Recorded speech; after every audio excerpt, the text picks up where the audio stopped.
নমস্কার, তোমরা দেখছেন আমার গ্রামের খবর, তার সঙ্গে আমি হুজুর। আজকে হামা এই ফেমাস পার্টি সুভাষদার সঙ্গে লাল করে নিল।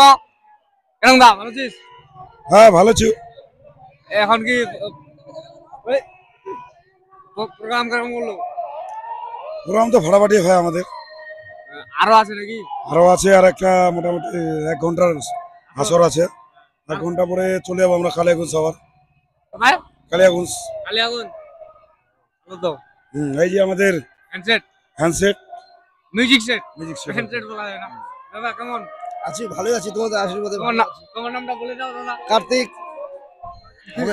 আমরা এইখানে প্রোগ্রাম শেষ করে কালিয়াগঞ্জ যাবো। কালিয়াগঞ্জ প্রোগ্রাম আছে, পরশু দিনে আবার প্রোগ্রাম আছে তোমার মনাগুড়িতে।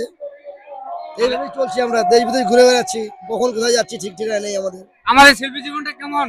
ওই কখনো কখনো চারতলা, কখনো গাছতলা। তো তোমরা দেখা যাচ্ছে আমার শিল্পী জীবনটা একদম পুরোপুরা, কখনো বলে চারতলা, কখনো একদম গাছতলা। তো শিল্পী জীবনটার মতো আনন্দ কোথাও নেই। আনন্দ আছে যেমন, কষ্ট তার থেকে বেশি। কষ্ট বেশি, কিন্তু আনন্দ পায়খানা করার জায়গা নেই, সময় মতো ঢেল দিয়ে মুছতে হয়। এ মালিক তো তোর অসুবিধা হচ্ছে নি? না, আমার অসুবিধা হয় না। তো আমাদের যে প্র্যাকটিস আছে খুব একটু লজ্জা করে, তো এই যে চলে যাচ্ছে ক্যামেরা ঘোরানো একটু ওইদিকে। ওই যে কালো জামা নিয়ে ওর আবার বিয়ে হয়েছে, বিয়ে হয়েছে। ও বিয়ে করার জন্য পাগল আছে, খুঁজে বেড়াচ্ছে কিন্তু পাচ্ছে না। রাতে রাতে কোথায় কার বাড়ি ঢুকেছে ঠিক নাই। স্বপ্ন দেখে খুব, হ্যাঁ, স্বপ্ন দেখে খুব। বুঝছেন? এই যে বিয়ের, ও বিয়ের স্বপ্ন। তো আমি এটাই বলতে চাইবো, যদি একটা ভালো মেয়ে পাওয়া যায় বলে দাও, আমি তাহলে ভালো হয়।